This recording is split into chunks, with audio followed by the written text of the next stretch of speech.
40 సంవత్సరాలు దాటాయంటే మగవాళ్ళలో ఎక్కువ శృంగార కోరికలు తగ్గిపోతూ ఉంటాయి. అదేవిధంగా ఎరెక్టైల్ డిస్ఫంక్షన్ ప్రాబ్లం వస్తుంటుంది.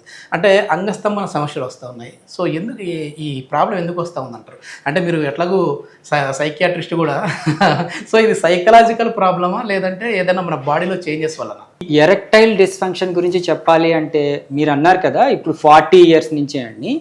యూజువలీ 40 ఇయర్స్లో కోమార్బిడ్ కండిషన్స్ అంటాము. మనము డయాబెటీస్ కానివ్వండి, హైపర్ టెన్షన్ కానివ్వండి, థైరాయిడ్ ప్రాబ్లమ్స్ కానివ్వండి, హైపర్ కొలెస్ట్రీమియా అంటాం. అంటే రక్తంలో కొలెస్ట్రాల్ లెవెల్స్ పెరగడం కానివ్వండి, వీటి వల్ల ఏమవుతుంది అంటే అంగానికి రక్త సరఫరా తగ్గి ఎరెక్టైల్ డిస్ఫంక్షన్ రావచ్చు.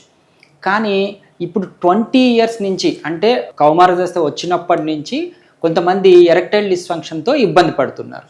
అంటే అంగస్తంభన ప్రాబ్లము, ఈ పురుషాంగస్తంభన లోపాలు, even premature ejaculations, performance anxiety అనటం కానివ్వండి, ఇలాంటివి వస్తున్నాయి. సో ఇది ఎరెక్టైల్ డిస్ఫంక్షన్కి ఏజ్తో సంబంధం లేదు. బట్ మీరు అన్నట్టు 40 ఇయర్స్ తర్వాత కొద్దిగా ఈ ప్రాబ్లమ్స్ ఎక్కువ వస్తున్నాయి.